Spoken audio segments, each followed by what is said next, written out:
ქვეყანაში უამინდობით შექმნილ პრობლემებსა და უსახლკაროთა თავშესაფრების ინფრასტრუქტურულ უზრუნველყოფაზე მსჯელობენ ამ წუთებში მთავრობის ხდომაზეც. მინისტრთა კაბინეტი დღის წესრიგით განსაზღვრულ სულ 29 საკითხს განიხილავს.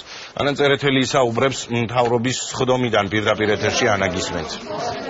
დიახ, ირაკლი, რეგიონული განვითარების მინისტრის ინფორმაციით ხელი ღამის განმავლობაში მიმდინარეობდა ქვეყანაში გაწმენდის სამუშაოები, რომელიც ამ წუთებში გრძელდება.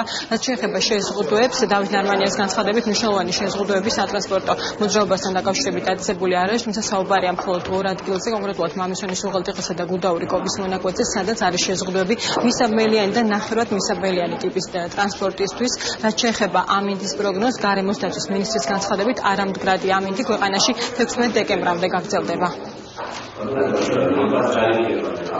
ძირითად მაგისტრალებზე მოძრაობა თავისუფალია, ეს არის რიყოთის უღელტეხილი, ეს არის ბათუმთან მისასვლელი გზა, სადაც გუშინ საღამოდან უკვე მძიმეწონიანი და მისაბმელი და ნახევარმისაბმელიანი ტრანსპორტის მოძრაობაც გავათავისუფლეთ. ცალკეულ მონაკვეთებზე არის შეზღუდვა და მხოლოდ ჯაჭვებით არის გადაადგილება შესაძლებელი, მიუხედავად იმისა, რომ ინტენსიურად ეწმინდება გზები ამ მონაკვეთებზე, მაინც შეზღუდვებია, იმიტომ რომ ძალიან დიდი ნალექი მოვიდა ღამის განმავლობაში.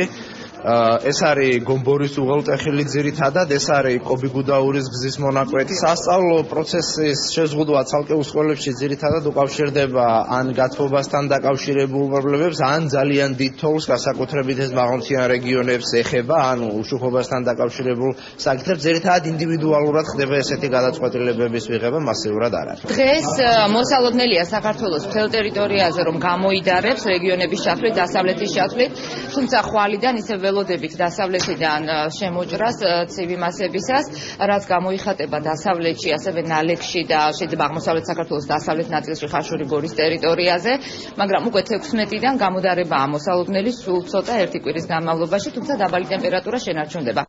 მთავრობის დღევანდელ ხდომაზე ასევე განიხილება მთავრობის მიერ ინიცირებული რამდენიმე მიმართულებით ჯანდაცვის პროგრამები. დღესვე ჯანდაცვის მინისტრმა ასევე ისაუბრა უცხოური ფარმაცევტული კომპანიების შესაძლო შემოსვლაზე ქართულ ბაზარზე.